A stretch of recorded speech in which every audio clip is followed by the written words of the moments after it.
আমার সাথে এক ওসি ছিল কারাগারে 3 বছর। আমারে বলছিল, হুজুর এই যে নির্বাচনটা গেল, আমি দায়িত্বে ছিলাম ওই সময় ফেনীর, আমি আমার লোকজন যা আছে এসআই এবং আমার এই কনস্টেবলদেরকে নিয়ে রাত 12টার পরে আরম্ভ করলাম আল্লাহর নামে ভোট কাটা। একেবারে এইভাবেই বলি, আমি আল্লাহর নামে ভোট কাটা আরম্ভ করলাম ফজর পর্যন্ত। বাক্স পূর্ণ করে দিয়ে আমি পাঠিয়ে দিলাম, দিয়ে গোসল করলাম, ওযু করার পরে নামাজে দাঁড়ালাম।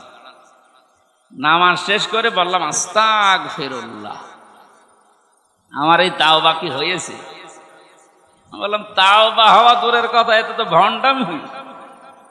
কারণ তাওবা কি আপনি আল্লাহর কাছে করছেন, আল্লাহর কাছে দোষ করেছেন হামজার কাছে, কথা বলছে না কেন?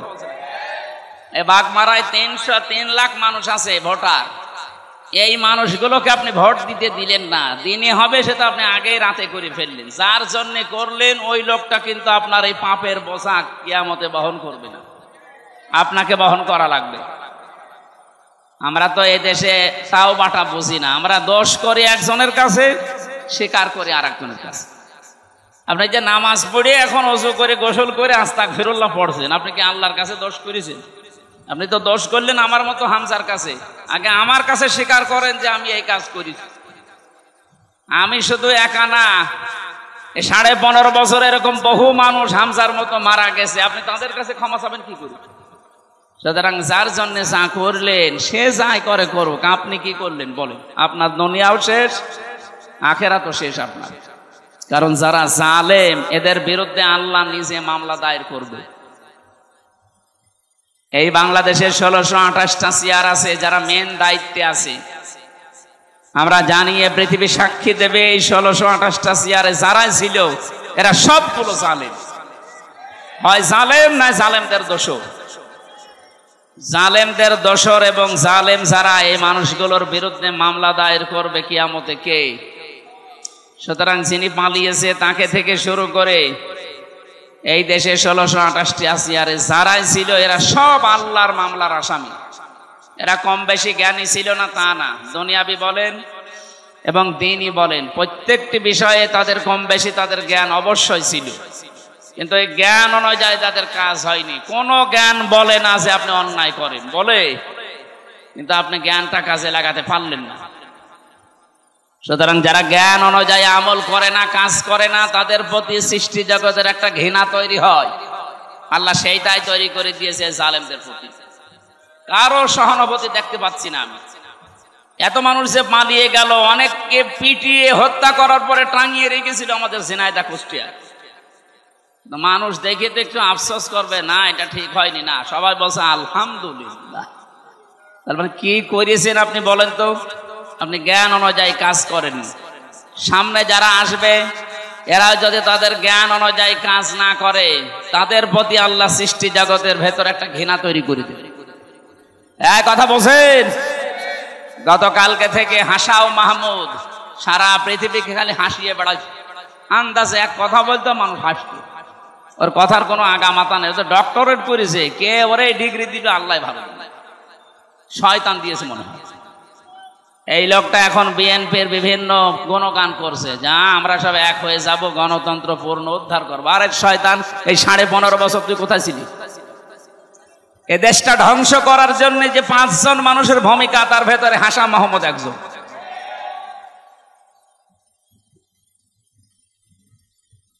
আমার মনে হয় সাবেক 3 বারের সফল প্রধানমন্ত্রী বেগম খালেদা জিয়ার চিকিৎসা হতো বাইরে, কিন্তু যিনি পালিয়ে গেছে তার কান পড়া দিত যারা, তার ভেতরে হাসাও মাহমুদ। ও মাঝে মাঝে যে এই কথা বলতো, তো মারা যাক, আপনার কি, আপনি মানুষ। আর এখন জনাব তারেক জিয়ার নামে রহমতুল্লাহ লাগিয়ে দিচ্ছে। এই শয়তানকে যেন মাফ না করা হয়। বলেন, এই দরবেশের যেমন ধরা হয়েছে এরও ধরা হোক। কোথা থেকে, কোন গর্ত থেকে কি করছে আমরা জানি না। আমরা ধানের খেতে লুকিয়ে থাকলে সেখান থেকে আপনারা ধরে নিয়ে আসতে পারেন, আর এরে ধরতে পারছেন মানে? একটা জালেমও যেন ছাড় না পায়। আমরা চাই বাংলাদেশে যারা জালেম ছিল, বড় এবং মাঝারি, ছোটগুলো বাদ, ওরা না বুঝে করতে পারে। বড় এবং মাঝারি জালেম ছাড়া এদের তালিকা করে করে মোড়ে মোড়ে টাঙিয়ে দেবেন। কিয়ামতের আগে যেন এই দেশে কোনো জালেম অন্তত চেয়ারে বসতে না পারে। সামনে যারা আসবে এরাও যেন শিক্ষা নেয়, না উল্টাপাল্টা করা যাবে না। এক কথা বলেন না কেন? তাওবা করতে হলে এইভাবেই তাওবা করা লাগে। এই তাওবাটা আসলে ভণ্ডামি প্রতারণা ছাড়া কিছু হয়নি। উনি তাওবা করছে আল্লাহর কাছে। অপরাধ করলেন আপনি আমাদের কাছে, আর আল্লাহর কাছে তাওবা করবেন মানে? এই 15.5 বছরে যারা জালেম ছিলেন, মানুষের উপরে অত্যাচার, জুলুম, নির্যাতন, আয়না ঘর বানিয়েছিলেন, গুম খুন, ইলিয়াস আলীকে আজও পাওয়া গেল না। আপনি কত বড় মানবতা বিরোধী অপরাধ এটা জানেন? ইলিয়াস আলীর সন্তান এই যে মেয়েটাকে কলের ভেতরে নিয়ে বলছিল, ঠিক আছে আমি দেখতেছি তোমার বাবা কোথায় আছে, অথচ তাকে তখন মেরে ফেলেছে। আপনি এত বড় একটা নাটক করতে পারলেন? এই পৃথিবীতে যারা মিথ্যা কথা বলে তাদের উপরে আল্লাহ নিজে বলেন আমি লানত দান করি। সুতরাং উনি যে মিথ্যা কথা বলে বা বলেছে, এখনো বলে বেড়াচ্ছে যে আমি নির্বাচিত ছিলাম, এটা পুরা মিথ্যা কথা না? এই বলেন, এটা যদি নির্বাচিত হওয়ার দাবি করে তাহলে ওসি সাহেব কি মিথ্যা কথা বলছে? এরকম বহু ওসি এই কাজ করেছে বাংলাদেশে, কারণ পুরা প্রশাসনকে ব্যবহার করেই তারা টিকেছিল। ডক্টর মোহাম্মদ ইউনূস এটা বুঝতে পেরেছে। এই জন্য যেই কয়জন এই জালেমকে টিকিয়ে রাখার জন্য প্রশাসনে কাজ করেছিল সবগুলোকে পাছায় লাত্তি দিয়ে খেদিয়ে দিয়েছে। তার ভেতরে ডিআইজি হাবিব একজন, এই মনিরুল একজন, এখন যেটা ধরা পড়েছে আব্দুল্লাহ আল মামুন, আর একটা পালিয়ে গেছে এই বে নজির। ওর কোনো নজির নেই, ওরে মনে হয় পিটিয়ে মারা দরকার। এই শয়তান জালেম একা কিচ্ছু করতে পারতো না। হ্যাঁ, দাদা বাবুদের ইশারা আছে ঠিক আছে, কিন্তু এই মানুষগুলোর সাহায্যের কারণে সে এগিয়েছে। যে জালেম গুলো এভাবে পেছন দরজা দিয়ে শুধু নাড়াচাড়া দিয়েছে, তাদের একটাকেও যেন অন্তত এদেশে শান্তিতে থাকতে দেওয়া না হয়। এরা যেমন আমাদেরকে বিনা কারণে 3 বছর, 7 বছর, 8 বছর কাউকে মাটির নিচে, কাউকে ফাঁসির কন্ডেম সেলের ভেতরে রেখে দিয়েছে। আমরাও চাই এদেরকে অন্তত কিছু না হলেও অর্ধেক শাস্তি দেওয়া হোক। কারণ যে অপরাধ আপনি করবেন ওই অপরাধের শাস্তি যদি দুনিয়ায় না হয় আপনার মাফ হবে না। অনেকে মনে করে আমি আস্তাগফিরুল্লাহ পড়ছি মাফ হবে না। কিসের মাফ আপনার? নবীজির কাছে একজন মহিলা এসে বলেছে, হে রাসূল আমি জেনা করে ফেলেছি, যৌবনের তাড়নায় শয়তানের ধোঁকায় পড়ে আমি জেনা করেছি, আপনি আমাকে মুক্ত করেন এই পাপ থেকে। নবীজি বললেন ঠিক আছে, কথা কাউকে বলবা না, বাড়ি চলে যাও। মেয়েটি আবার সামনে গিয়ে বলে, হে রাসূল আপনি আমাকে তাওবা পড়ান, আমাকে মুক্ত করেন। নবীজি কি বলতে পারতেন না ঠিক আছে গোপনে আস্তাগফিরুল্লাহ পড়ি নাও? পারতেন না? বলেছিলেন না? ভালো করে শুনবেন, জন্মের পর থেকে হাদিস শুনছেন, এইভাবে শোনেননি। বিশ্বনবী তাকে জানালেন কাউকে বলবা না, যাও চলে যাও, বাড়ি যাও। ও আবার সামনে এসে বলে, হে রাসূল আমারে মুক্ত করেন। কিয়ামতে কঠিন ময়দানে এই বিচার ডবল করে হোক, এটা আমি চাই না। দুনিয়ায় যেন এটা সাফ হয়ে যায়।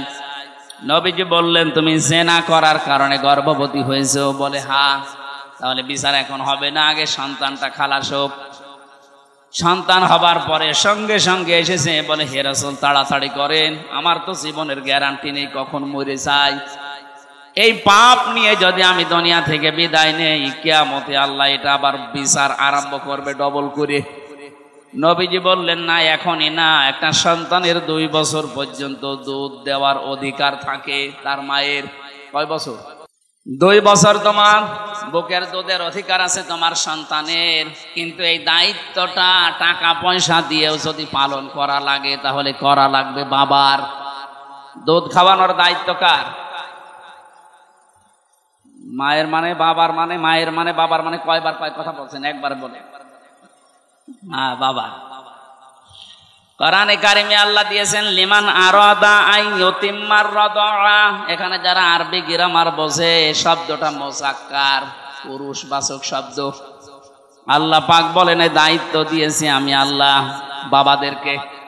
যেহেতু বাবাদের ওই সিস্টেম নেই, এই কারণে মারা ওই দায়িত্ব পালন করে। মা যদি বলে আমি করব না, তার গুনাহ হবে না।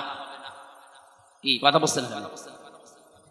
এটা আমার মনে হয় মাইকে না বলা ভালো ছিল। এখন যদি দুধ খাওয়ানো বন্ধ করে দেয় ছাতা, আমরা এখন মুসিবতে পড়ব। কারণ আমাদের তো আর মেশিন পত্র নেই। কথা বলেন, মুসিবত হয়ে যাবে না? হ্যাঁ, ওরা যদি এখন বলে যে না, এ দায়িত্ব যাতে এতদিন জানতাম না, এখন জানলাম যে পুরুষের, ও সাথে আমরা এ কষ্ট করে আর দেবো না।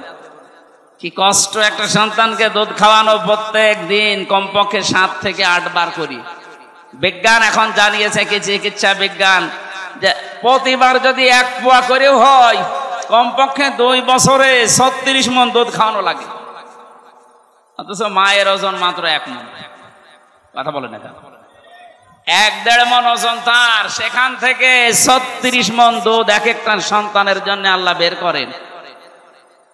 হ্যাঁ, মায়েরা যারা এই কাজ করেন তাদের অনেক বেনিফিট আছে সামনে। 1 ফোঁটা দুধের জন্য আপনি একটা নফল রোজা রাখার সওয়াব পাবেন। বিশ্বনবী জানিয়েছেন, সন্তান দুনিয়াতে আসার পরে যদি তার মুখের ভেতরে 1 ফোঁটা দুধ আপনি দিতে পারেন, একটা মরা মানুষ জিন্দা করে দিলে যে সওয়াব হয়, ওই সওয়াব মায়ের আমলনামায় আল্লাহ লিখে দেন।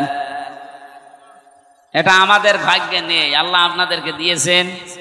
আপনি যদি পালন করতে না চান, আপনার গুনাহ হবে না, কিন্তু দায়িত্ব আপনার।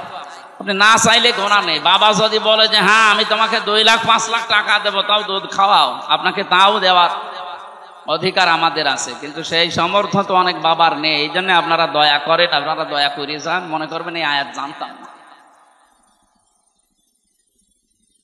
2 বছর পরে মেয়েটা এসেছে, হে রাসূল তাড়াতাড়ি করেন, আমারে মুক্ত করেন। বিশ্বনবী ছেলেটাকে এক সাহাবীর আন্ডারে দিয়ে দিলেন। সাহাবীদেরকে বললেন, এই মহিলাকে মাটির ভেতরে গেড়ে দাও, দূর থেকে পাথর নিক্ষেপ করো। খুব ভালো করে খেয়াল করে মিলান, বাংলাদেশের সাথে হাদিসটা মিলবে। চারিদিক থেকে যখন পাথর আরম্ভ হয়েছে, হযরতে খালিদ ইবনে ওয়ালিদ বলেন, আমি এমন জোরে একটা পাথর নিক্ষেপ করলাম, পাথরটা মেয়েটার নাকের উপরে লাগার পরেই ফিনকি দিয়ে রক্ত আমার শরীরের ভেতরে লেগেছে। আমি বরদোয়া দিলাম, ভৎসনা দিলাম, সি এনা পাক মহিলার রক্ত আমার মতো মানুষের গায়ে লাগলো। বিশ্ব নবী এটা শোনার পরে বললেন, থামো, কথা বলবা না। আমি নবী, তুমি নবী না। আমি যা দেখি তুমি দেখতে পাও না, আমি যা জানি তুমি তা জানো না। আমি নিজে দেখতে পাচ্ছি এই মহিলার যে তাওবা, এর যে অনুশোচনা এবং এর যে কার্যকারিতা, অপরাধ মাফ করাতে যে পদ্ধতিটা বেছে নিয়েছে, আল্লাহ যে পদ্ধতি দিয়েছেন জেনার শাস্তি, ওইটাও দুনিয়ায় নিয়ে গেল।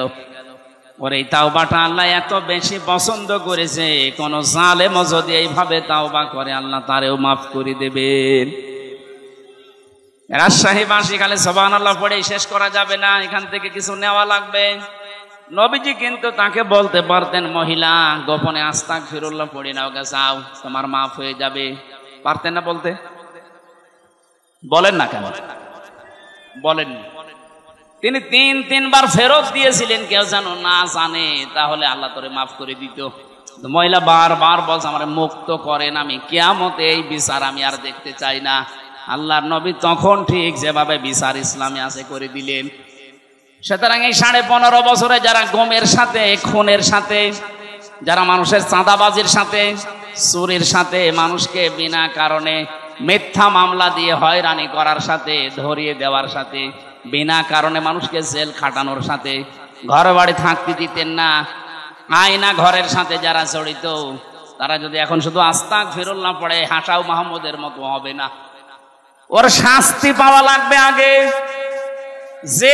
যেই ধরনের অপরাধী তাকে ওই ধরনের শাস্তি। ইসলামী নিয়ম যেহেতু দেশে এখনো কায়েম হয়নি, সরকারি যে নিয়ম আছে দেশে, ওই নিয়মে তার শাস্তি দেন। কথা বলেন না কেন? 10 পয়সা পরিমাণে কেউ যদি সম্পদ চুরি করে, ও যদি অভাবে না করে স্বভাবে করে, তাহলে তার হাত কেটে দেওয়ার নিয়ম। যেহেতু এই দেশে এখনো হাত কাটার নিয়ম এটা চালু হয়নি, এদেশে সরকারি যে আদালতের যে নিয়ম আছে, আইন আছে, ওই নিয়মে তাকে যে যতটুকু সম্পদ চুরি করেছে তারে অতদিন পর্যন্ত আটক করে রাখা লাগবে। আমার মনে হয় এই আইন অনুযায়ী যদি 10 পয়সা অনুযায়ী জিকির করা লাগে, আপনাকে জেলে দেওয়া লাগে, আপনি 36,000 কোটি টাকা মেরে খেয়েছেন। তাও দরবেশ। কি বেশ? দরবেশ যদি এই করে থাকে, বাকিগুলোর অবস্থা যে কত খারাপ। কালকে এক সচিব ধরা পড়েছে, ও বলছে আমি 10 টাকা 20 টাকা করে গুছিয়েছি। 10 টাকা 20 টাকাতে 1000 টাকা নোট কোথায় পেল? না, 1,25,00,000 টাকা তার বাড়িতে। এর আগে আর একজন দরবেশ ধরা পড়েছিল মৌলভীবাজারের, 3 কোটি টাকা বাড়িতে পাওয়া গেছে। 75 ভরি স্বর্ণ, 8টা দেশের রূপা, বিভিন্ন দেশের মানে যে মুদ্রা পাওয়া গেছে তার বাড়িতে। এর প্রত্যেকটা চরিত্র এরকম। আর এরা এখন বলছে হুজুর আমাদের মাফ করে দেন, আস্তাগফিরুল্লাহ। আরে ভাই, আমি মাফ করলে হবে? আপনি কি আমার টাকা মেরে খেয়েছেন? আপনি এদেশের 18 কোটি মানুষের টাকা মেরে খেয়েছেন। আগে 18 কোটি মানুষের বাড়ি বাড়ি যেয়ে বলেন। এই জন্য জালেমরা যা করেছে, ওদের দুনিয়াও শেষ। কারণ অনেক মানুষ মারা গেছে 15.5 বছরে, তাদের কাছেও মাফ চাবে কি করে? এই কথা বলেন না কেন? না, আমরা যেন আমাদের কপালে আবার ওরকম আগুন না লাগাই। অনেকে তো এই ধান্দায় আছে, আগে চেয়ারে বসি দেখি কি করা যায়। না, এগুলো থামা লাগবে ভাই।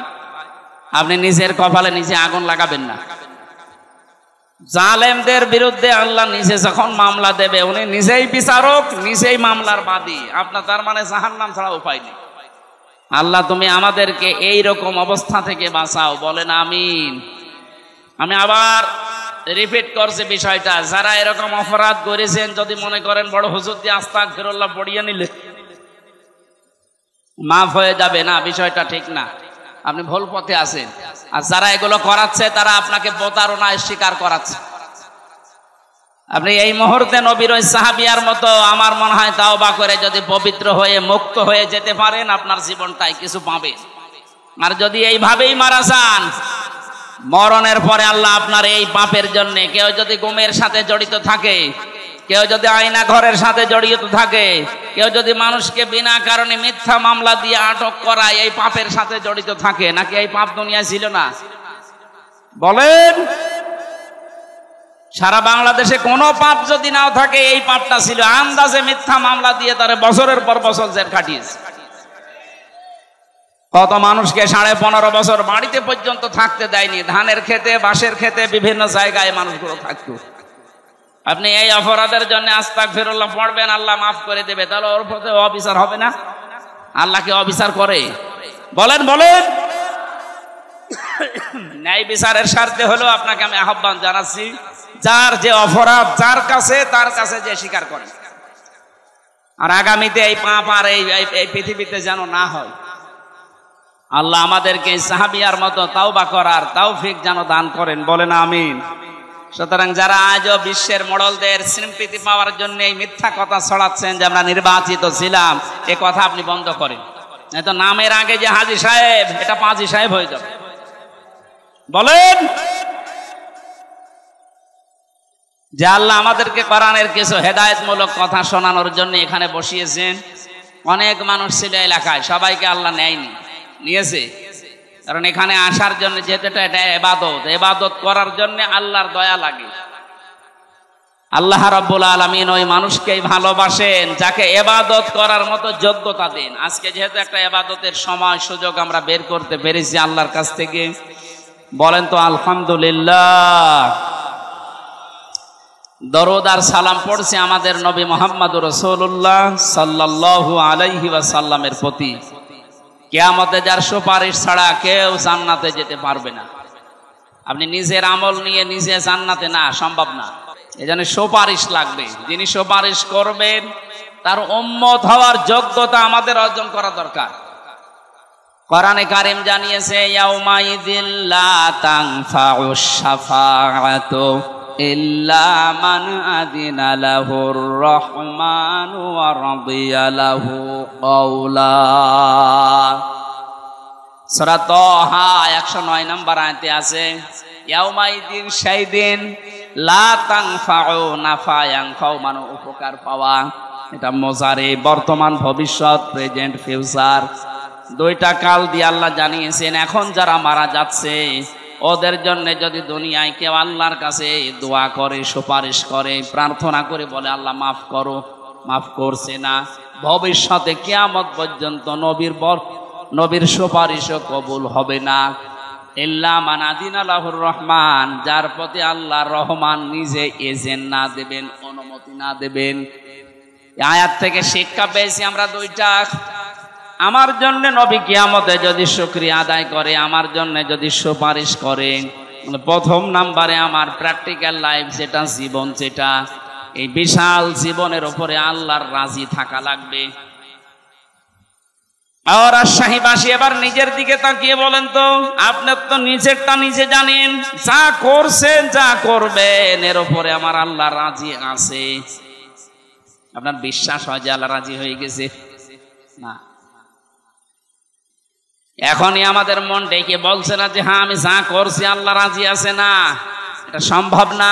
আমাদের মনে জীবনেও সায় দেবে না। নবী পর্যন্ত মাঝে মাঝে বলতেন আল্লাহর দয়া ছাড়া, রহমত ছাড়া কেউ জান্নাতে যাবে না। সাহাবীরা বলতেন হুজুর আপনি বিশ্ব নবী বলেন না, আমিও পাবো না। বলেন তো যারা আগে পেছনের সব অপরাধ আল্লাহ মাফ করে দিয়েছে, তার যদি হয় মনের অবস্থায়, তা আমাদের কত অবস্থা থাকা দরকার। সেই টেনশন টেনজেন্সি আমাদের ভেতরে এখনো উদয় হয় না। কিয়ামতের জন্য সুপারিশ পাওয়ার জন্য প্রথম যোগ্যতা অর্জন করতে হবে এখন থেকেই।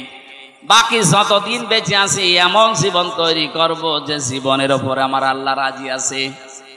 কথা বোঝা গেছে? রাদিয়াল্লাহু কাওলা। দ্বিতীয় নাম্বার তো আরো কঠিন। আল্লাহ পাক বলেন যার কথা শুনতে আমি আল্লাহ রাজি থাকবো, তার মানে আপনার প্র্যাকটিক্যাল লাইফে এমন কোনো কথা বলা যাবে না যে কথার উপরে আল্লাহ নারাজ হয়ে যায়। মিথ্যা কথা বললে আল্লাহ রাজি হয় না নারাজ হয়? আরো জোরে। তাহলে দুনিয়াতে যতদিন বেঁচে আছি যাই করি, দুনিয়া একদিকে হয়ে গেল, আমি মিথ্যা বলবো না। এটা শুধু সামিয়ানার নিচে বলুন। সত্যি সত্যি যদি এটা আমরা মেনে নিতে পারি যে জীবন চলে যাক, আমি মিথ্যা বলবো না, আপনি একটা অনির্বচন সুখ পাবেন। এই যে বাচ্চারা, পাখি এবং মুরগির যে বাচ্চাগুলো আমরা দেখতে পাই মায়ের ডানার নিচে যখন থাকে, ডানাগুলো এত সফট, এত কোমল, এত নরম, পরের সাথে যখন পর মিলে যায়, ওর নিচে বাচ্চারা যাবার পরে দেখবেন একটা কিচির মিচির আওয়াজ দেয়। বাংলা এটাকে অনির্বচন সুখ বলে। পৃথিবীতে কিনতে পাওয়া যাবে না। মায়ের আঁচলের নিচে এই সুখটা আছে। আল্লাহ পাক বলেন মানুষ যখন আমার নিষিদ্ধ কর্ম ছেড়ে দেয়, ওর সামর্থ্য থাকে তারপরও নিষিদ্ধ জিনিস ছেড়ে দেয়, ওকে আল্লাহ একটা আবেশ, একটা আলাদা আনন্দ ওর মনের ভেতরে তৈরি করে দেয়, যেটা টাকা দিয়ে সম্ভব না। ওটা আজ আমরা অনেকেই পাই না। হ্যাঁ পাই তারা, যে মানুষগুলো নিষিদ্ধ কাজ ছেড়ে দিতে পারে। যেহেতু নিষিদ্ধ কাজের ভেতরে মিথ্যা একটা, আর এইটার জন্য আজ যত বড় বড় অপরাধ সংগঠিত হয় বা হচ্ছে, আজকে থেকে সিদ্ধান্ত নেওয়া লাগবে জীবনে যা হয়ে যায় যাক, মিথ্যা কথা বলবো না। রাজি আছেন কারা বলেন তো? এই আন্দাজে হাত তোলা যাবে না, কিন্তু সামনে এরকম বহু পরিবেশ আসবে, মিথ্যা বলা লাগবে। আলহামদুলিল্লাহ এলাকার মানুষ ভালো আছে। সুতরাং রাসূলের সুপারিশ পাওয়ার জন্য যে দুইটা যোগ্যতার কথা কোরআন দিয়ে জানালাম, এমন জীবন তৈরি করা লাগবে যার উপরে আল্লাহ রাজি, এমন কথা বলা লাগবে যে কথা শুনতে আল্লাহর ভালো লাগে। আল্লাহ আমাকে সহ যারাই এসেছি এই আয়াতটা মেনে চলার তৌফিক দেন। সূরা তাহা 116 নম্বর আয়াত। যে কোনো তাফসীর ভালো করে মিলাবেন, দেখবেন আপনার জীবন আরো পরিচ্ছন্ন হবে ইনশাআল্লাহ। আজকে আমরা তেলাওয়াত করলাম সূরা আলে ইমরানের 14 নম্বর আয়াত। গুরুত্বপূর্ণ একটা বিষয় আল্লাহ আমাদেরকে নাড়া দিয়েছেন। যেহেতু আমরা মত্ত আছি এই দুনিয়ার জীবন নিয়ে, তাদেরকে আল্লাহ শোনাচ্ছে। জবান ছেড়ে কোরআনের এই আয়াত আয়ত্ত করার জন্য এবং আমল করার জন্য পড়বেন। আউযু বিল্লাহি মিনাশ শাইতানির রাজিম। বিসমিল্লাহির রহমানির রহিম।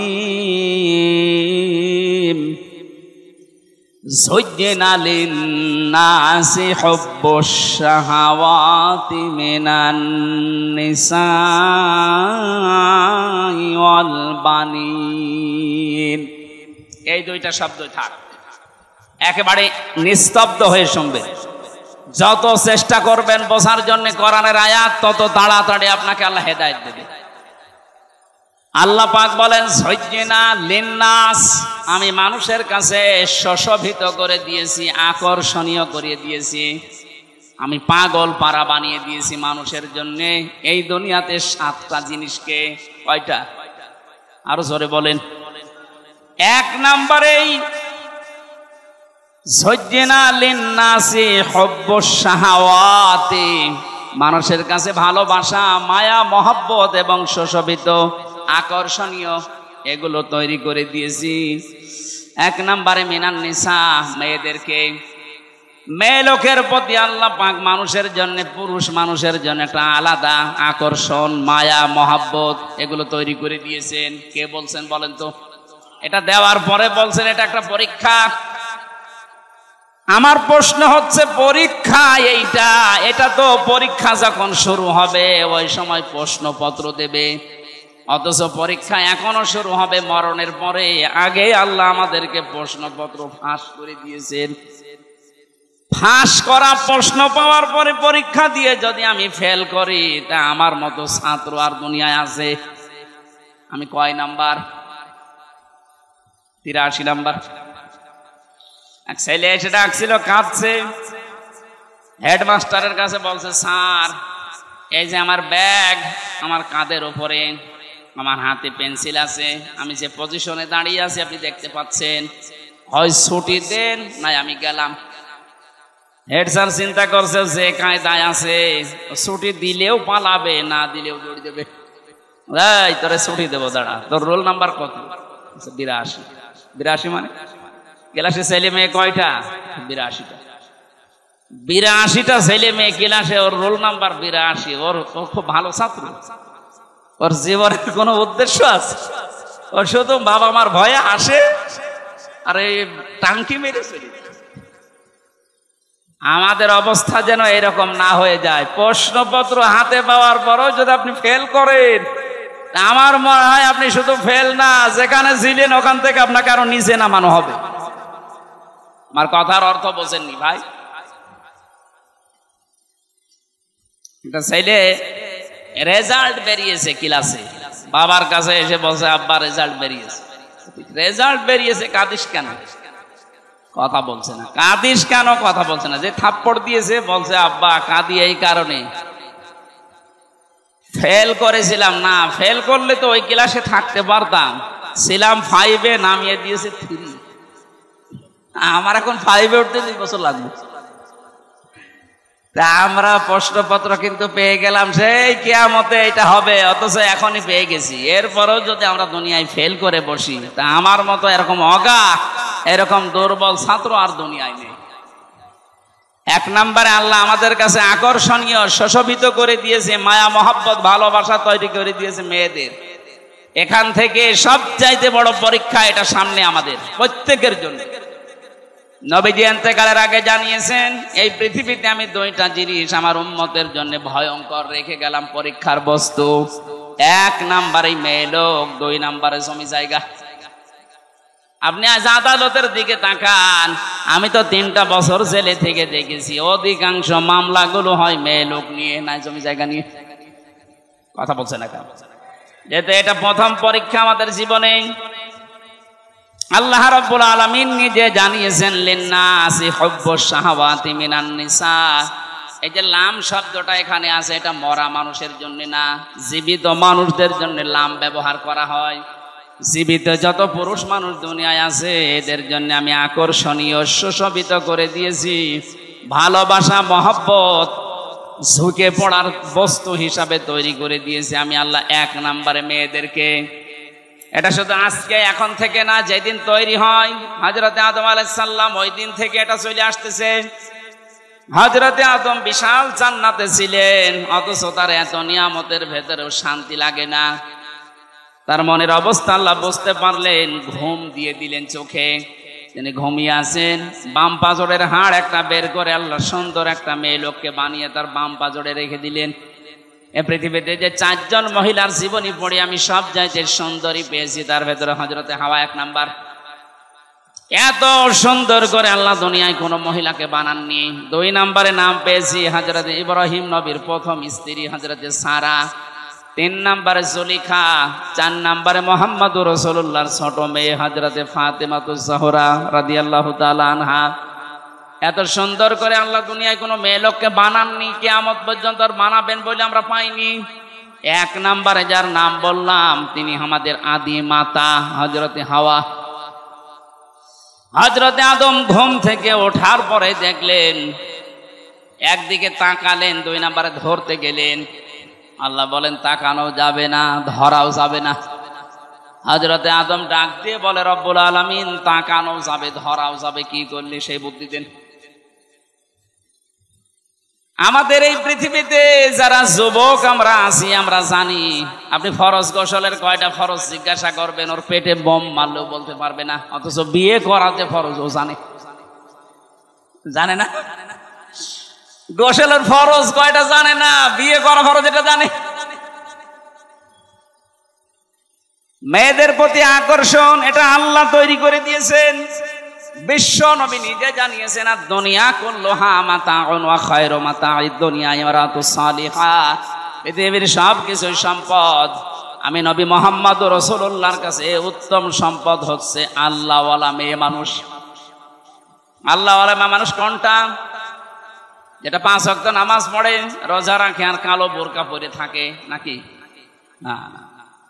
সম্মানিত মা বোন যারা এসেছেন একটু স্থির হয়ে শোনেন, আপনাদেরকে বলছি নবীজির ভাষায় আল্লাহওয়ালা মেয়ে মানুষ ওইটা যেই মেয়ে লোক তার স্বামী তার দিকে তাকালে সে স্বামীকে আনন্দ দেয়, খুশি করে, যেভাবেই হোক, হয় কথাবার্তার আচার ব্যবহার, দরকার হয় কাঁতো কুতো দেবে।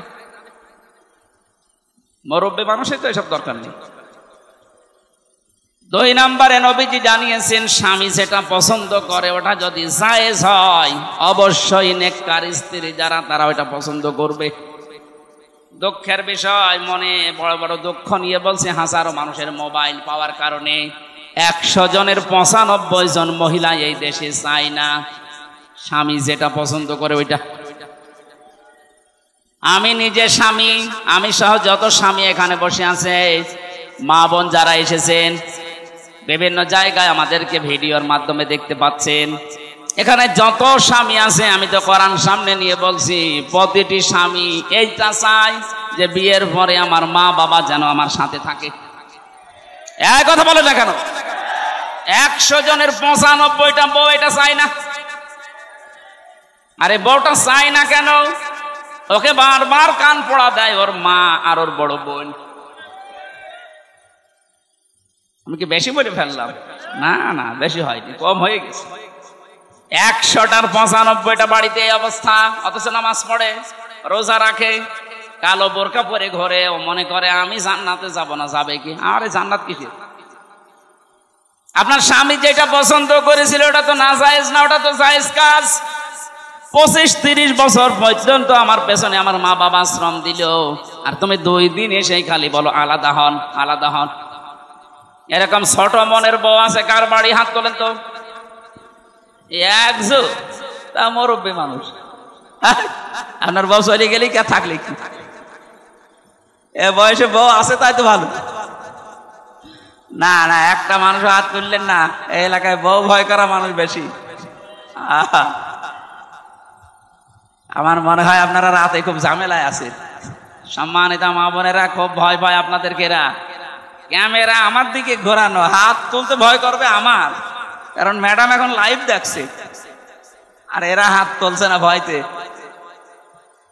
না, আমি হাসির খোরাকি দেয়নি। আজ হাজারো পরিবারে এই ছোট একটা বিষয়ের জন্য অশান্তি লেগে আছে। সন্তান তার মা বাপ থেকে আলাদা হয়ে মা বাবার কাছ থেকে বরদোয়া পর্যন্ত পাচ্ছে।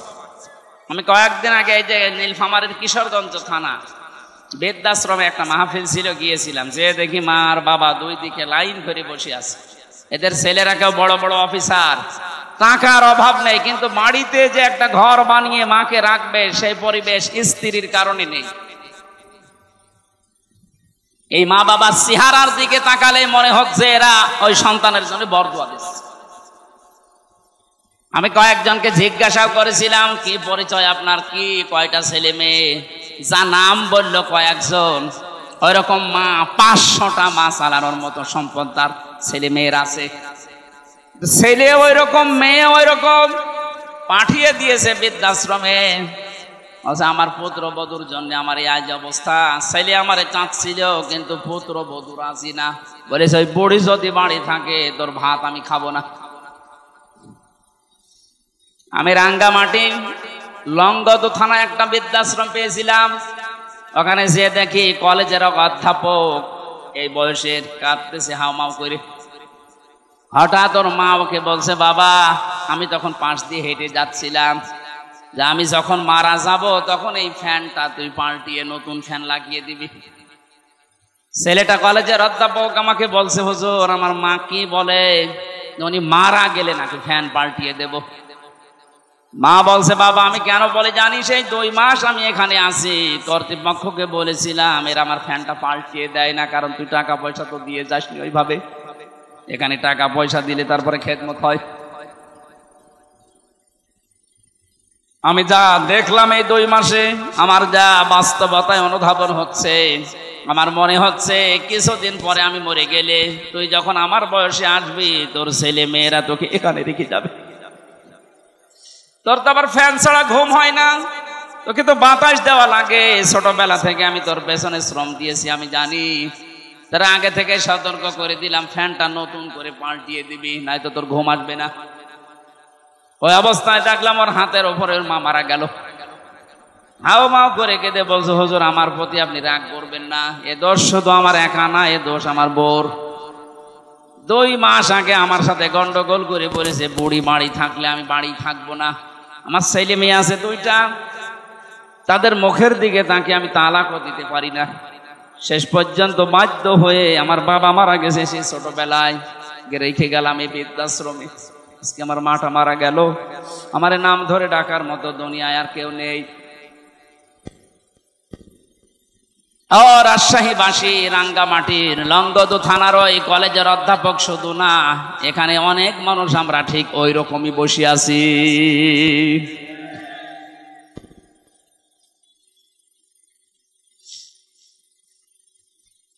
হযরত আদম আলাইহিস সালামকে আল্লাহ ডাক দিয়ে বলেছিলেন, সাবধান, তাকানো যাবে না, ধরাও যাবে না। বলে ধরা যাবে, তাকানো যাবে কি করে? আল্লাহ পাক বলেন ধরা যাবে, তাকানো যাবে, বিয়ে করা লাগবে। বলছে আমি রাজি আছি। বিয়ে করতে রাজি হলে হয় না, দেন মোহর দেওয়া লাগে। কি দেওয়া লাগে? আমাদের দেশে যদি এটা বাকিতে চলছে, এটা কিন্তু নিয়ম না।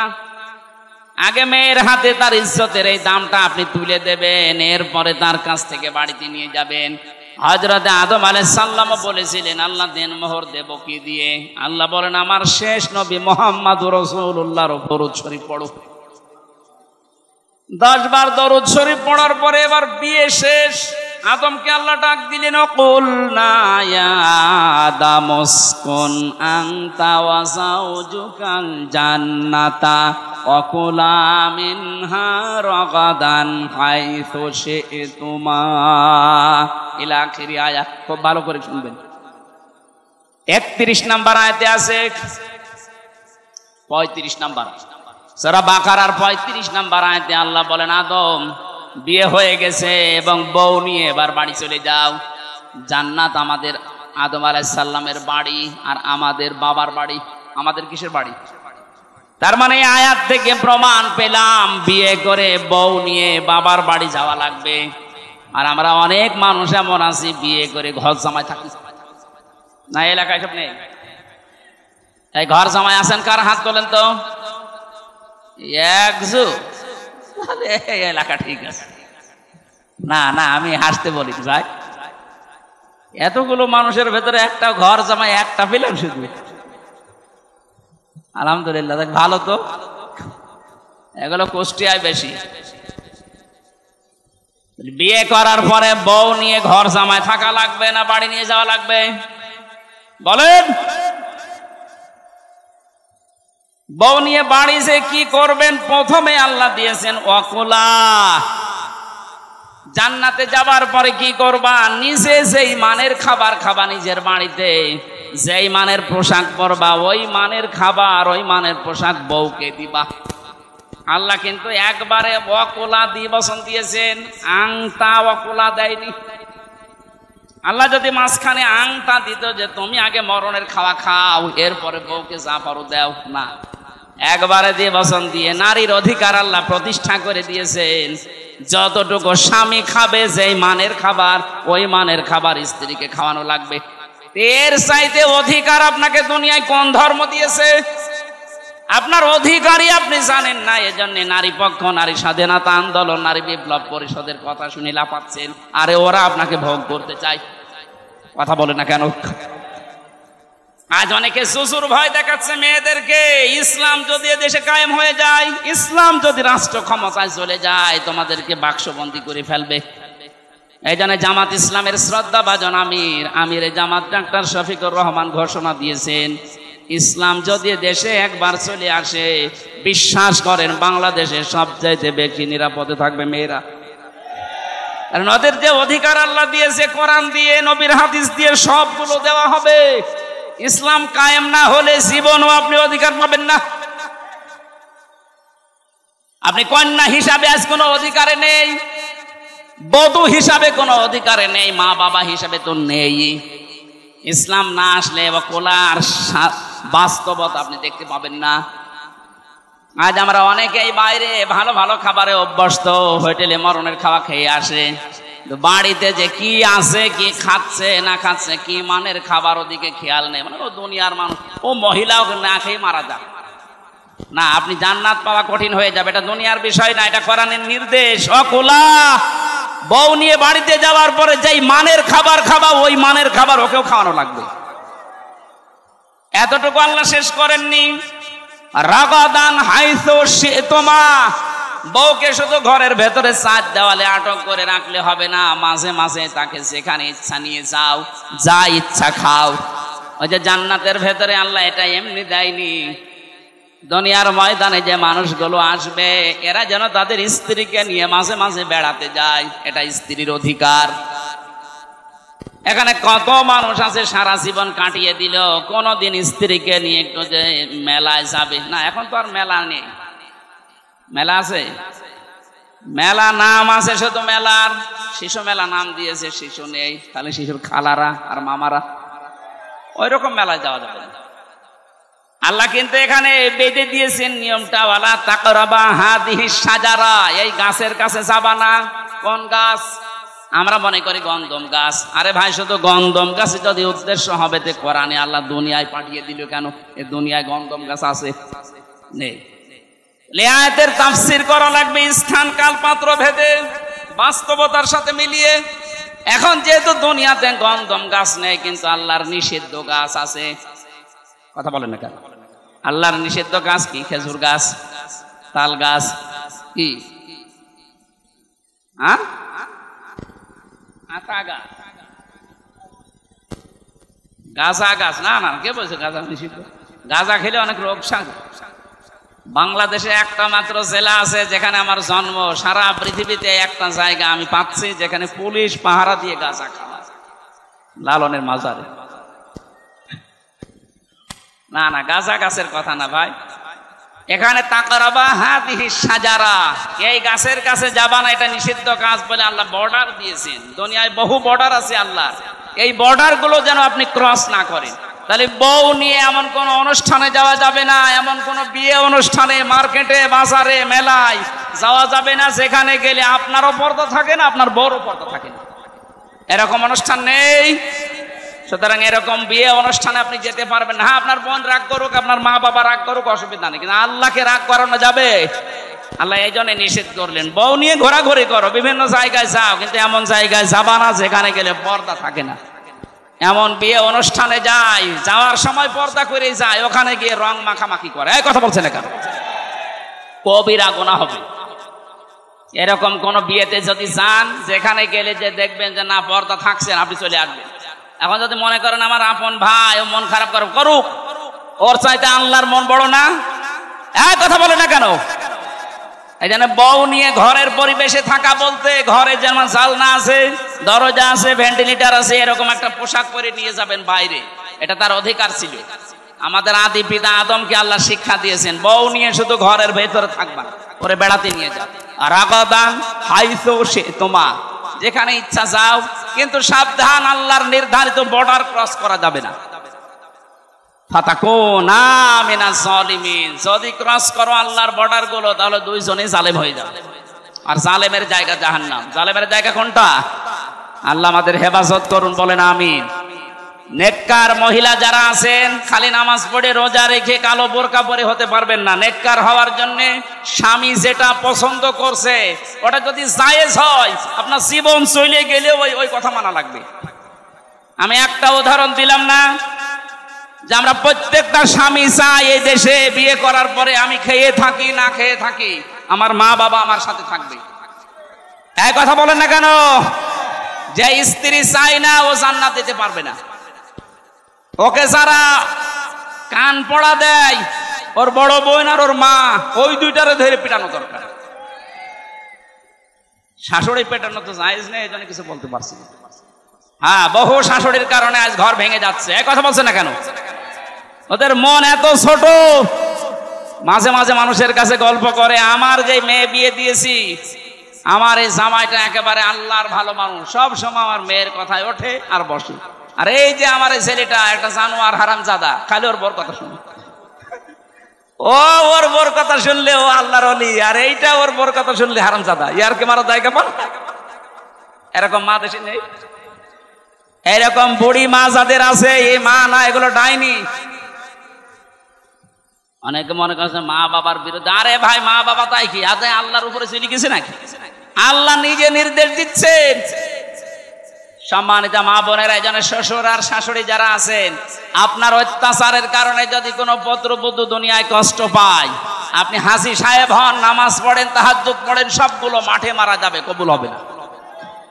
আমরা যেহেতু প্রথম শব্দই মিনান নিসা পেয়েছি, মেয়ে লোক, এটার প্রতি আকর্ষণ আল্লাহ তৈরি করে দিয়েছেন।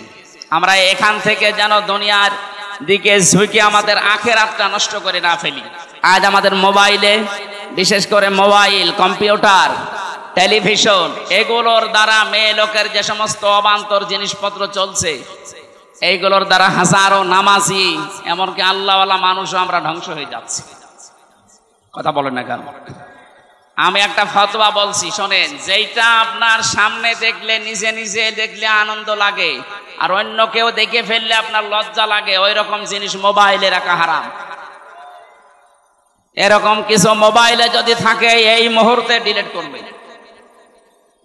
যেটা নিজে নিজে দেখলে আনন্দ পান, অন্য কেউ দেখে ফেললে আপনার লজ্জা লাগে, এরকম কিছু যদি থাকে, সে নাটক হোক, সিনেমা হোক, অলঙ্ক নাচ হোক, এখনই ডিলিট করা লাগবে। ওরকম কোন ছবি হোক, এক্ষণে ডিলিট করেন। তারপরে আমি একজনের মোবাইল চাইবো, দেন, ডিলিট করেন, তাড়াতাড়ি করেন। এটা একটা পরীক্ষার জায়গা। পৃথিবীতে কেউ হয়তো দেখে না, কিন্তু একজন এমন আছে, তিনি আমার সব খবর, চোখের পলক পর্যন্ত তিনি টের পান। কথা বলেন ঠিক কিনা? যাদের পরকীয়া প্রেম চলছে, ওদের ওই নাম্বারগুলো এখনো ডিলিট করে দেন। যদি মুখস্থ করে রাখেন নাম্বার, 10 দিন আপনি কল দেবেন না, দেখবেন নাম্বার ভুলে গেছেন, নাকি মনের খাতায় লিখে রেখেছেন।